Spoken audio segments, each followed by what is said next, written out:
I woke up in a hospital bed after 6 hours of heart surgery. Machines beeping, lights blinding. But the real pain wasn't in my chest. It was when the nurse said, "Your wife stopped by and took your phone, your wallet, and your keys." No note, no goodbye, just gone. My accounts drained. Our house sold, everything vanished while I was unconscious. She thought I wouldn't survive. She thought I wouldn't know. But the truth has a funny way of finding its way to the surface. Stay with me. You need to hear what really happened next. I opened my eyes to the sound of beeping machines and fluorescent lights buzzing overhead. My throat was dry. My chest was heavy. The heart surgery was over. I was alive. But something felt off. I looked around for my phone, my watch, even my reading glasses. Nothing. Then the nurse walked in. She smiled like everything was fine. "You've been under for about 10 hours, she said gently. "You're doing great. Oh, and your wife came by earlier. She picked up your belongings." I froze. "What belongings?" "Your phone, wallet, keys, even your clothes. She said she'd bring them back when you're discharged." That moment right there, it felt like a hole opened inside me. No text, no note, no face at my bedside, just gone. I tried to sit up, but the IV pulled back. My chest ached, not from the incision, but from something deeper, something colder. I reached for the call button. My hand trembled. "Did she leave a number?" I asked. The nurse shook her head. She didn't say much. That wasn't like her. My wife was always the one making noise, asking for updates, telling every nurse how I liked my coffee, but this time, silence. I stared at the ceiling for a long while. I thought about the last conversation we had before surgery. She kissed my cheek, told me to sleep well. And now I was awake. But she had disappeared. Along with everything I thought was mine. A part of me wanted to believe it was just a misunderstanding, that she panicked, that she needed time. But deep down, I already knew. This wasn't panic. This was planned. I just didn't know how far she had taken it. Not yet. Later that afternoon, a nurse brought me a hospital tablet so I could contact family. I asked her to help me log into my online banking. Just wanted to check if the insurance cleared. A routine glance. Nothing more. But what I saw made my heart skip harder than the surgery ever could. Checking account, 2.43 savings, $0 retirement fund, inactive. At first I thought it was a glitch. Maybe I logged into the wrong account. I refreshed again, same numbers. I clicked on the transaction history. Wire transfers, multiple withdrawals, every few days, all authorized, all recent. My name was on every approval, but I'd been unconscious for 10 hours, and I'd barely touched a screen for days before that. Scrolling further, I saw the transfer destinations, some familiar, some not at all. One caught my eye. A private bank in Texas. I've never even been to Texas. That's when I knew something bigger was at play. This wasn't panic. It wasn't an emergency withdrawal. It was methodical, step by step, clean. She knew my passwords. She had power of attorney forms. We had signed them together years ago, just in case. And now, she was using them. I sat there frozen. My hands clenched the tablet like it could bring the money back. But deep down, I wasn't worried about the dollars. I was worried about what else she had taken and how long she had planned this. Because if the money was gone, what else did she erase? 2 days into my recovery, a nurse brought me my personal bag, what little was left of it. One t-shirt, a worn notebook, and an old flip phone. Not the smartphone I used every day, but a backup I kept in the glove compartment just in case. Guess that backup saved me more than I knew. I plugged it into the charger, powered it up, and waited through the blinking screen. A message pinged almost immediately. It was an email, one I had forwarded to myself 6 months ago. The subject line read, "Title transfer, final copy." I didn't remember seeing it before, but the timestamp was clear, sent on the day of my surgery. I opened the PDF. It was a property transfer form, our house, signed, stamped, processed. But something didn't add up. The date of my signature was 2 days after the surgery, when I was still sedated. And there it was, my signature clean and perfect, just like the one on our marriage certificate. Only this time, I never signed it, not while awake. That's when my stomach twisted again. I remembered something else. My old lawyer, the one who handled our estate plan 5 years ago. I hadn't spoken to him in ages, but just above the email thread was a message from him. Short, polite, worried. "Call me when you're able. I received a form from your wife I didn't expect." That was it. That sentence rang in my head for the next hour. "I received a form from your wife I didn't expect." He knew something, and maybe he'd seen what I was only now beginning to suspect, that this wasn't just about money. This was about erasing me. And the only question left was, how long had she been planning it? I called my old attorney the next morning, still weak, still stitched from the surgery, but I needed answers more than I needed rest. His name was Walter, 72 years old, straight shooter, did my estate planning, my power of attorney, even our prenup. He answered on the first ring. "Grant," he said, "I was hoping to hear from you. I've been sitting on something, and it didn't feel right." I asked him to speak plainly. He did. "Your wife sent me a title transfer form and a general power of attorney dated last week. But I know for a fact you couldn't have signed anything that day. You were already in surgery." My heart slowed, so I wasn't losing my mind. Walter continued. "She used your old signature, pulled straight from the 2018 file we did for the life insurance. I compared them. It's an identical copy." I asked if it was criminal. He paused, then said, "It's forgery, Grant. And if she used it to access financial accounts or transfer property, we may be looking at federal fraud." I let that sink in. Not just betrayal, but a federal offense, committed by the woman I shared a bed with for 17 years. Walter offered to gather the paperwork. He said, "Meet me at the office when you're strong enough and bring everything, every email, every statement. We're going to open this thing up." That night, I opened my laptop and scrolled through the old backup folder I never thought I'd need, labeled, "If Something Happens." Inside were scanned forms, old text conversations, screenshots of suspicious charges I ignored a year ago, and one voice memo. I'd recorded it 2 months before the surgery, sitting alone in my truck. My voice was calm but tired. "If you're hearing this, something went wrong. And if she's still around, don't trust the signatures. I saved everything. Just look." I stared at the screen for a long time. Turns out, I'd been preparing for this without even knowing it. 3 days later, I walked into Walter's office. My steps were slow but steady. It was a small brick building just off the main road next to a diner I hadn't visited in years. Walter was waiting in his chair, 2 mugs of black coffee already poured. "You look better than your bank account," he said dryly.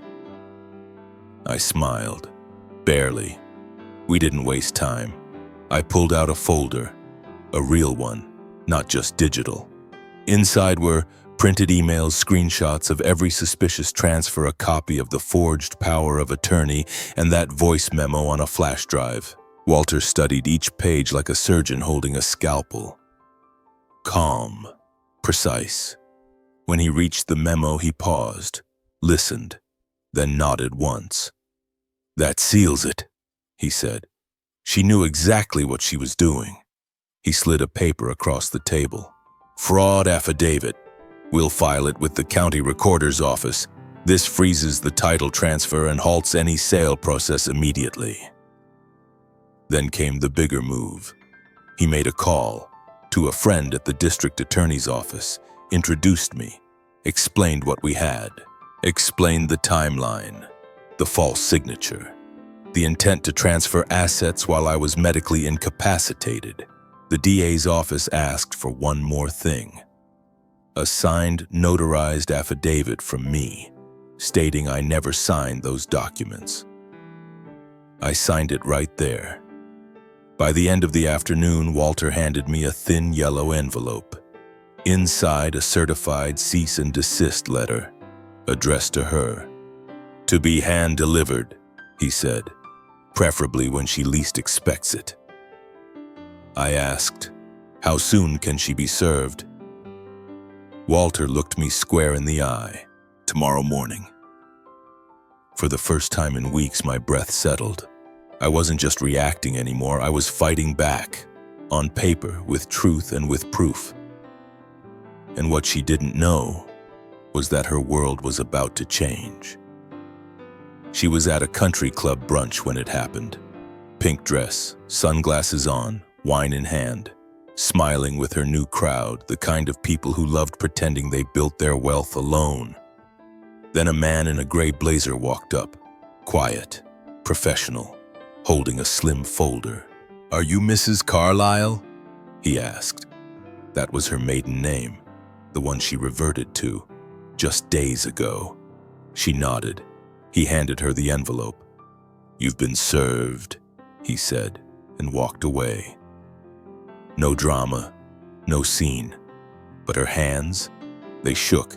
Inside was the cease and desist order, the affidavit from me, and a list of the charges the DA was reviewing: fraud, forgery, exploitation of a vulnerable adult. I wasn't there to see it, but Walter was. He sent me a photo later. Her standing still on the patio, the papers clutched in both hands like someone holding a live wire. That evening, I got a text. It was from her, the first one in nearly a month. "We need to talk." No apology, no explanation, just 4 words. I didn't respond.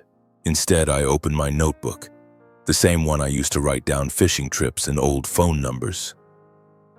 Now it was full of dates, receipts, moments, evidence of a plan she thought I'd never discover. She wanted a reaction. She wanted control. But what she got was silence. The kind that speaks louder than anger. Because I knew something she didn't. This wasn't about revenge anymore. It was about truth. And the truth was just getting started. A week passed. I hadn't heard anything. No lawyers, no phone calls, no updates. Then it came. My attorney called. His tone was flat, but I could hear the tension beneath it. "She's trying to flip it," he said. "She's filed a motion claiming you were mentally unfit at the time you signed the original estate documents." I sat there in my kitchen, holding a cup of black coffee, watching steam rise like a warning. Mentally unfit? She was playing the only card she had left. Paint me as unstable, unaware, incompetent.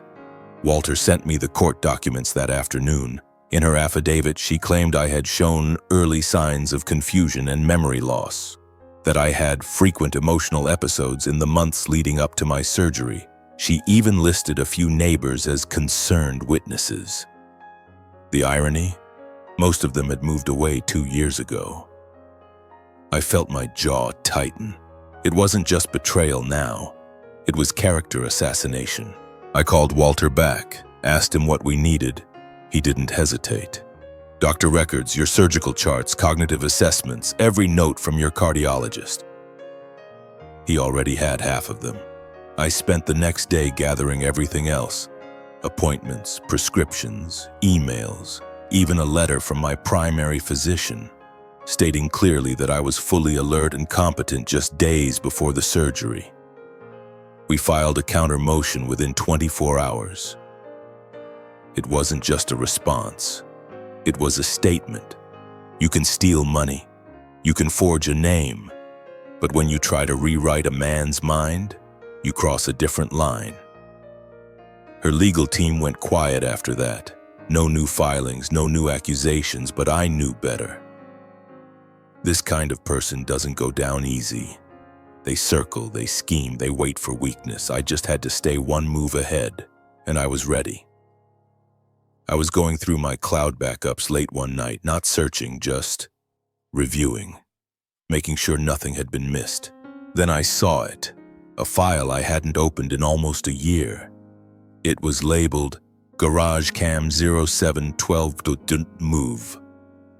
At first, I almost skipped it, but something told me to press play.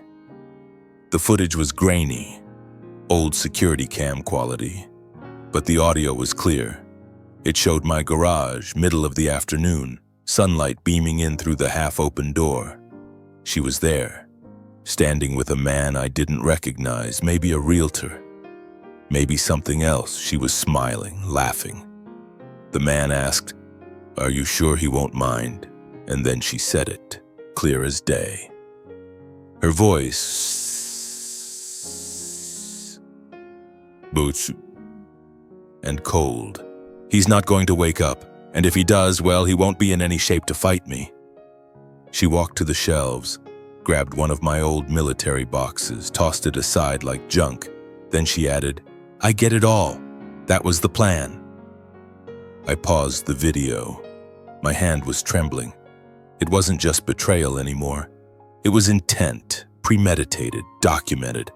I sent the clip to Walter that same night. He watched it with the DA the next morning. Their response? This changes everything. It confirmed her state of mind, her knowledge, her willingness to exploit my condition. And in court, intent matters. They filed to amend the charges. Now it wasn't just civil fraud. It was malicious conspiracy. She didn't just try to erase me, she planned it. And now, her own voice would testify against her. The courtroom was colder than I expected. Hard wooden benches, fluorescent lights buzzing above. No cameras, just quiet. She sat 2 rows ahead of me, hair tied up, hands folded, eyes empty. I hadn't seen her in person since the day I was wheeled into surgery. The judge reviewed the updated charges, read the transcript from the video, played the audio aloud. You could hear a pin drop when her voice echoed, "He's not going to wake up." I get it all. That was the plan. She didn't flinch, didn't cry, didn't speak. Her attorney tried to reduce the damage, argued for emotional stress, said she acted under pressure, said it was a misunderstanding. But truth doesn't need makeup, and it doesn't blink. The judge ruled within the hour. The property transfer? Voided. Bank accounts? Restored. All assets returned to me, along with a public statement of misconduct attached to her legal record. As for prison time? No. She struck a deal, avoided a sentence, but she lost everything else. The court ordered her to pay restitution over 5 years. She was stripped of executor rights, barred from accessing any financial account tied to me, and required to attend fraud rehabilitation. The ruling didn't make me smile, didn't make me cheer, but it made me breathe again. I stepped outside that courthouse alone. No parade, no headlines, just me, the air, and a sense that maybe I hadn't been erased after all. I walked to my truck, put both hands on the steering wheel, and sat there for a long minute. She took everything. But I got one thing back she never saw coming. My name. A month after the ruling, I was back in my backyard. Same dirt, same fence, same patch of ground where I once tried to grow tomatoes. It had all gone dry. Just like me. But now I had time, and something in me wanted to dig again. I picked up a shovel. Old, rusted, but still sharp enough. The sun was soft, about 72 degrees. Perfect weather for new roots. I turned the soil slowly, felt it break apart in my hands. It wasn't about the vegetables, it was about putting something back into the earth. Something real.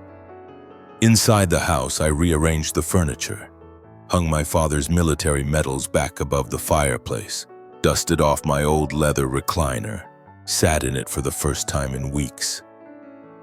Still creaked the same way it always had. Neighbors began stopping by. No questions, just quiet nods. One man brought over a pie, said his wife had heard what happened. I didn't need their pity, but I appreciated their presence. They reminded me I hadn't been forgotten. One morning I pulled out a notebook, not a legal pad, not a ledger, just something I'd bought from the hardware store months ago. I opened to the first page and wrote, "She took everything, but what she left behind was me." The words weren't elegant, but they were honest, and I wasn't writing for her. I was writing for myself, for anyone who ever felt discarded, erased, replaced. That day, I wrote 5 pages, just memories, little things. The first time we met, the moment I knew she changed, the night I opened that old email. I didn't cry, not anymore, because I knew now I didn't lose everything. I only lost someone who was never really mine to begin with. Not every battle ends with a courtroom. Sometimes the real victory is waking up and feeling peace where there used to be noise. After everything, the hospital, the forged papers, the lies, the accusations, I didn't feel triumphant. I felt still. And that was enough. You see, when you're 60 plus, you stop chasing applause. You stop needing people to believe your version of the story. You just want the truth to live somewhere outside of you, where it can't be buried, twisted, or stolen. That's what this was about. It wasn't revenge. It wasn't getting the money back. It wasn't even about clearing my name in court. It was about looking at myself in the mirror and saying, "You didn't let her destroy you." Because that's what betrayal tries to do. It doesn't just take your house or your savings. It tries to take your reflection, your memory, your sense of who you are. But I'm still here, older, a little slower, a little more cautious, but still me. These days I sit on my porch around 6:30, sun going down, cup of tea in hand, same chair I bought 30 years ago. And I think about everything I almost lost, not just things, but time, trust, and the chance to write this ending on my own terms. So if you're listening to this and you've been through something like it, if someone ever took advantage of your sins, your kindness, your illness, I want you to know you're not alone. You're not too old, you're not too late, and you're not finished. The truth has a way of surviving, even when everything else falls apart. You just have to give it a place to land. So here's mine, and if you've got one of your own, I'd like to hear it.